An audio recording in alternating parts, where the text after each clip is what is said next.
Opa, tudo bem? Alguma vez você já masterizou no Mix Bus, ou seja, na própria seção da mix, ali na saída, você colocou um compressor, um equalizador antes, talvez, um limiter, e aí fez o bounce e chamou isso de masterização? Te peguei no flagra, hein? Pois é, será que essa é a melhor maneira de fazer masterização? Isso é um hábito cada vez mais comum, mas será que não é melhor a gente pensar em masterização como uma coisa separada? Pois é sobre isso que a gente vai falar hoje. A gente já começa com essa pergunta: será que tem diferença de masterizar numa sessão específica e masterizar ali no Mixbus? Afinal de contas, é só um canal ali onde a gente coloca vários plugins. Não vale a pena, às vezes, você ficar com a mix aberta e ficar fazendo ajustes na mix aberta enquanto você está masterizando para você poder fazer algumas correções? Isso também é válido. Mas eu vou te dizer por que eu entendo que é melhor a gente fazer sempre a masterização de um lado e a mix de outro, fazer sessões distintas. Em primeiro lugar, uma sessão específica retoma o jeito clássico da masterização, que é você isolar, você pensar da maneira como um engenheiro de masterização pensa. Ele está ali para olhar a harmonia sônica das frequências, né? A harmonia das frequências, ver se está tudo legal, se não tem nada saindo. Ele está ali para fazer também, ver os níveis de compressão, porque controlando a compressão de uma maneira correta, você vai conseguir fazer o aumento de volume necessário para melhorar a percepção de volume e a música ficar mais preenchida, que é uma tendência cada vez maior, inclusive. E tem um outro aspecto que talvez seja o mais importante, mas certamente é o mais simbólico, que é exportar a mix, né, fazer o bounce da mix para uma track em estéreo. E você abrir essa track e ver que você não pode fazer nada além de controlar os aspectos sônicos, ou seja, as frequências, ajustar os volumes das frequências, ou seja, equalizar, fazer a compressão adequada, né? E finalmente abrir o limiter para jogar volume nela e tentar deixar ela mais compactada, a música, para um formato que seja agradável, né, para o ouvido humano e que esteja dentro dos padrões de mercado. A grande vantagem de você fazer uma sessão específica é que você muda a sua postura. Você está finalmente encerrando a mix e está começando uma nova etapa, que é a masterização. Ou talvez você esteja só desistindo da mix, né? Como a gente fala no universo da produção musical, né? A gente não termina uma mixagem, a gente desiste dela, né? Ok, e aí a gente tem então agora uma sessão específica da mix e uma nova sessão totalmente voltada para a masterização. Mas aí você ainda insiste e pergunta para mim uma coisa: será que é totalmente proibitivo usar um equalizador, um compressor, um limiter ou qualquer outro plugin no Mixbus, né, na saída da mix? Pois é, isso é possível, claro. Tem engenheiros super badalados, né, caras que você não tem como questionar a qualidade, né, e a competência, a habilidade deles como engenheiros de mixagem, que fazem, né, que colocam plugins, por exemplo, até compressores no Mixbus. Eu estou falando, por exemplo, do Chrysler Auge. E ele coloca um compressor ali no Mixbus, e aí? E aí o que você me disse, Ricardo? Pois é, isso é possível, tá? Eu acho que assim, um engenheiro de mixagem, às vezes ele quer dar não só um verniz, mas ele quer também testar também, e ele quer mostrar o que é que ele está vislumbrando para a masterização. Então ele pode colocar esses plugins, mas é melhor que ele, quando ele exporte essa música para fazer a masterização, que ele, né, desligue esses plugins. Não conta para nenhum engenheiro de masterização seu, mas eu acho que dá para a gente colocar coisas no Mixbus e coisas que vão ficar acionadas e exportadas dessa maneira. Eu só digo assim que o limiter que você aplicar, ele é para você fazer um primeiro polimento da sua mix, ou ele está ali para querer fazer às vezes do engenheiro de masterização. Se você está querendo mostrar que você também sabe fazer masterização, então é melhor você falar logo com o seu cliente que você vai fazer tudo. Mas mesmo assim, eu te garanto que se você for fazer a masterização, você fez a mix e vai fazer uma masterização, se você abrir uma nova sessão, você vai olhar para a sua música que você está trabalhando de uma maneira totalmente diferente. E isso que é a grande riqueza desse processo. Você está segmentando, você está mudando de postura quando você tem que mudar, e você está mostrando o seu comprometimento com você mesmo. você está mostrando que você tem capacidade de autocrítica também. E pode ser que até tenha uma grande vantagem de você colocar um equalizador, um compressor, um limiter ali no mix bus, né? Tem gente que trabalha com um tipo de mixagem que a gente chama de top-down, né? Você começa ajustando no macro, né? Você primeiro faz os ajustes de volume geral da mix, você obtém uma pré-mix, né? Quando você fez esse balanço geral, você talvez já seja capaz de começar a corrigir algumas coisas que tem ali, estão acumulando demais, às vezes tem muita coisa entupida ali nos graves, às vezes o excesso de grave, mas não está entupindo, você está ouvindo tudo, você fala assim, eu vou só abaixar um pouquinho os graves aqui para eu poder fazer uma correção no geral. Mas depois você começa a ir canal por canal, track por track, por instrumento, e começa a fazer esses ajustes no micro. E assim você vai fazendo a sua mix. E talvez você até desista de fazer lá no macro aquela redução de grave que você fez, porque você achou que estava meio que em excesso grave ali na música. Mas é uma forma de orientar. Então tem gente que faz isso e é realmente muito interessante, né? Aí é uma perspectiva. Eu acho que esse tipo de mixagem ela pode ser muito eficiente quando você conhece o processo de gravação, né? Você acompanhou ou você mesmo fez, você ou o engenheiro lá de gravação, ele já talhou, por exemplo, o bumbo da bateria e o baixo de uma forma que quando eles chegassem na mix, eles não iam competir um com o outro, né? Ou a guitarra foi talhada de um jeito, foi equalizada, foi moldada de um jeito em que se cavassem algumas faixas de frequência onde o vocal também é muito forte. Então quando você coloca o vocal e a guitarra, elas ficam bem encaixadas, elas também não ficam competindo uma com a outra. Então a mixagem top-down, que pressupõe colocar plugins no mix bus, pode ser interessante também, mas essa mixagem exige muita experiência e precisa também que você conheça um pouco, você talvez tenha acompanhado o processo de gravação, porque você vai entender que lá já foram feitas escolhas para quando chegasse na mix, a mix não precisasse fazer tantas intervenções. Então, claro que você fazer equalização e compressão de uma maneira global faz mais sentido, porque tudo já foi meio que moldado, já foi tudo talhado ali de uma forma que não precise fazer grandes movimentos como se costuma fazer na mix. Eu mesmo, assim, nas minhas aventuras com a mixagem, eu costumo utilizar alguns plugins no Mixbus, tá?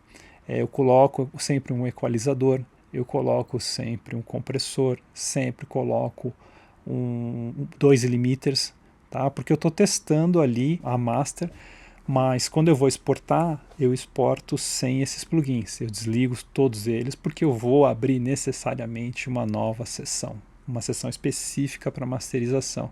Eu não costumo fazer isso, essa equalização, compressão, como uma forma de tentar achar uma mixagem top-down. Eu faço também, eu uso um pouquinho, mas mais lá no final do processo.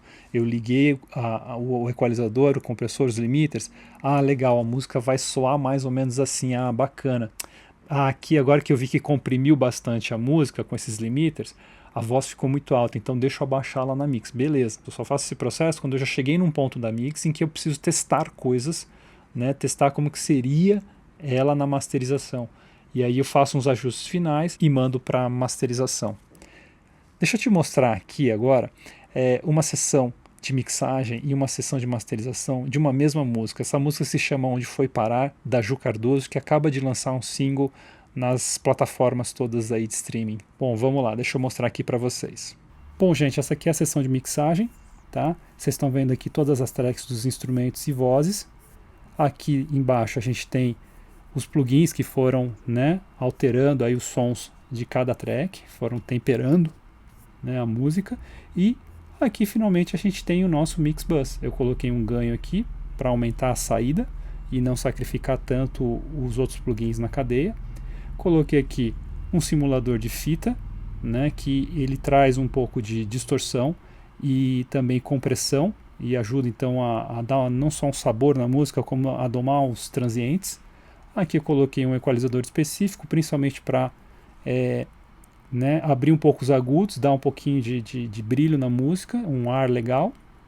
Então coloquei uma frequência bem alta, 16K, e aqui coloquei aquele velho truque lá dos Pultec de melhorar um pouco a relação da bumbo e baixo, as coisas que estão ali no grave e subgrave. Aqui fiz uma equalização que seria já meio que uma pré-equalização de masterização, tá? É só para teste mesmo, gente. Depois na masterização a gente faz diferente. Aqui coloquei um primeiro limiter, eu gosto muito desse limiter da Slate, porque ele é bem limpo. Então eu já fiz aqui um teste de compressão final, né, com o ganho final que eu vou colocar. E aqui eu coloquei o Pro L2 da FabFilter, que eu adoro ele para finalizar. Ele realmente é acho que é talvez o limiter mais limpo do mercado para mim. Eu gosto muito dele, ele é muito técnico. Na hora de exportar, o que eu fiz foi isso aqui. Perdão, deixa eu falar aqui sobre os outros plugins. Esses plugins não afetam o som. Esse aqui, por exemplo, é o meu, né, mensurador aqui de volume, né, e de percepção de volume. Esse aqui é o meu analisador de frequências. E aqui é o SonarWorks. SonarWorks eu também faço isso. E aí o que eu faço? Aperto Command B e faço a exportação em Wave para poder fazer a masterização. Vamos lá para a seção de master agora. Bom, e essa aqui é a seção de masterização. Vocês podem ver aqui que tem só 3 tracks. Essa track é a track da mix, é aquela que foi exportada. Aqui eu fiz, já é a track com o processamento, tá?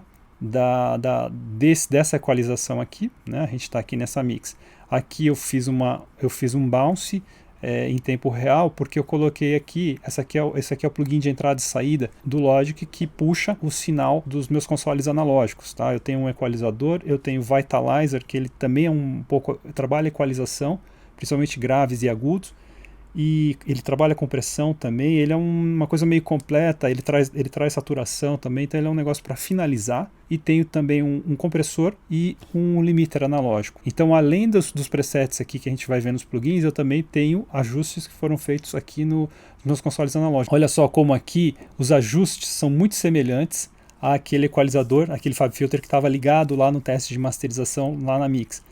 Eu puxei até um pouquinho mais, só que eu abri mais, eu expandi mais essa curva aqui para poder pegar mais frequências, porque geralmente na parte, quando a gente comprime a música, quando a gente está finalizando e está aumentando o volume dela, né, está comprimindo, a percepção de volume das frequências médias no ouvido humano se torna maior, então a gente tem que tirar um pouquinho aqui para não ficar muito saturado, não ficar muito na cara.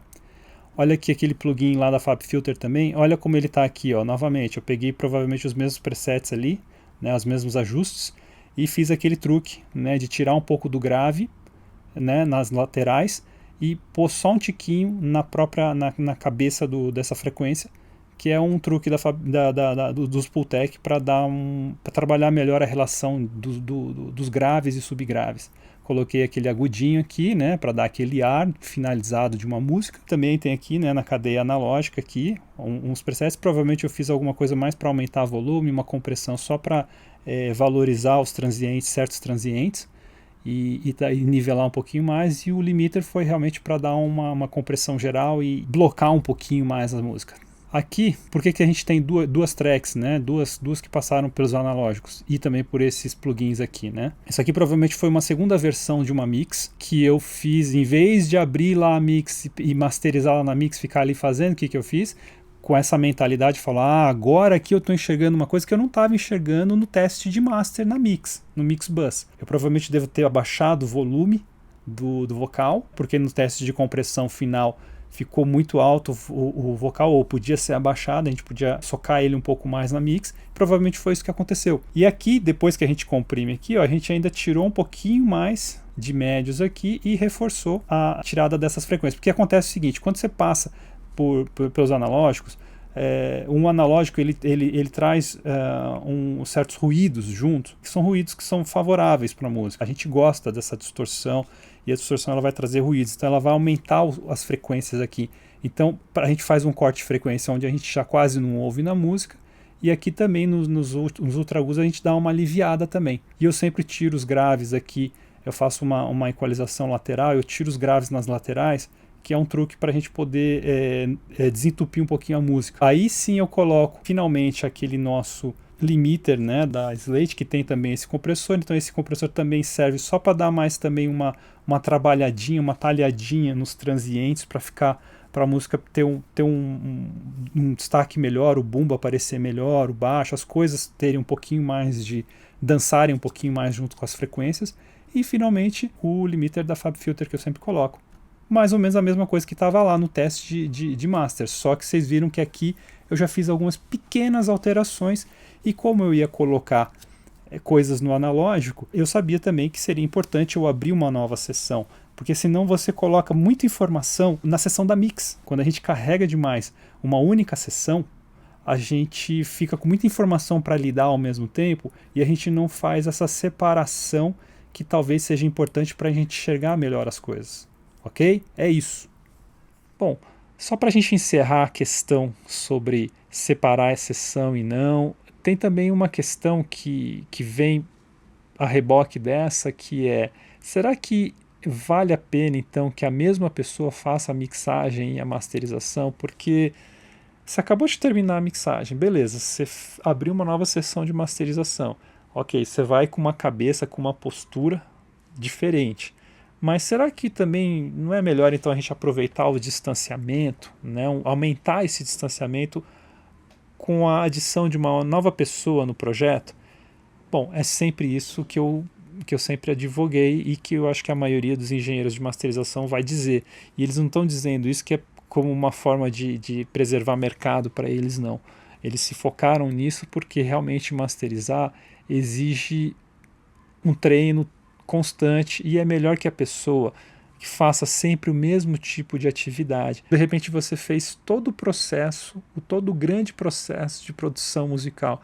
Você começou lá no conceito, chegou com o artista, sentou, começou a escrever com ele, aí depois vocês começaram a fazer arranjos, estruturaram a música, fizeram uma demo e aí depois gravaram, né, foram para a gravação real, aí fizeram a edição disso, aí fizeram depois a mixagem, e aí agora finalmente está chegando a masterização, né?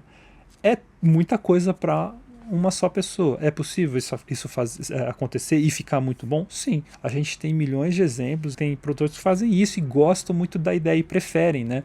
Não é por insegurança, não é por causa disso, é por causa que a pessoa tem completo domínio, né, controle do processo, né?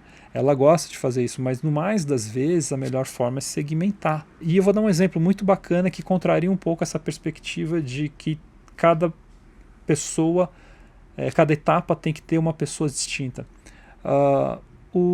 Tem um disco do Daft Punk, o último deles, o Random Access Memories, que foi feito completamente pelo Mick Guzowski.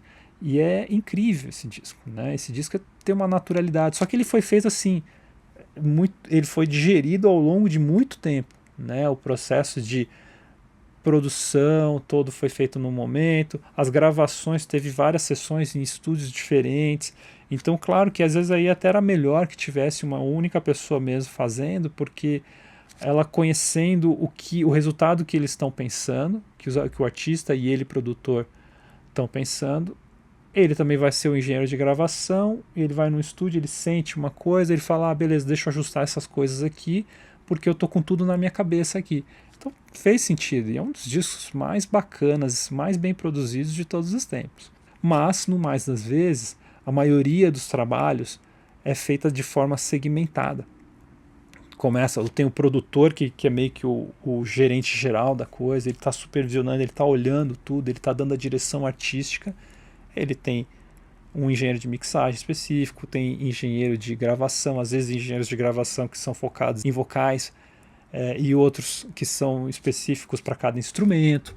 E você tem um engenheiro de masterização, por que não? Ainda é a melhor maneira de se fazer, de se finalizar uma música. E aqui eu não estou fazendo propaganda do meu trabalho e do trabalho dos outros engenheiros de masterização. Se você não tem condições, né, o artista já comprou um pacote, por exemplo, né, com um estúdio, para que o estúdio faça toda a produção, não tem problema, tá? Então beleza, faz tudo com a mesma pessoa. Então se é com a mesma pessoa, eu recomendo fortemente que se faça isso, faça essa divisão, a pessoa tente ter a mentalidade para cada fase do processo.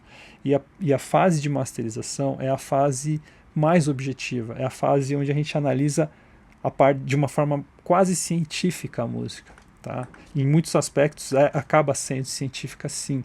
A gente não está preocupado mais com a questão artística, a gente está preocupado muito mais com a questão de balanço das coisas, de harmonia, de finalizar aquilo e finalmente estar pronto para ser publicado. Tá bom, gente? Se vocês gostaram, por favor, deixa o like, deixa comentário também, que vocês ajudam muito a gente a crescer e a ganhar conhecimento. E deixa o like, assina aqui a nossa página, nosso canal, para a gente poder divulgar isso aqui para mais pessoas. Beleza? Valeu, até mais!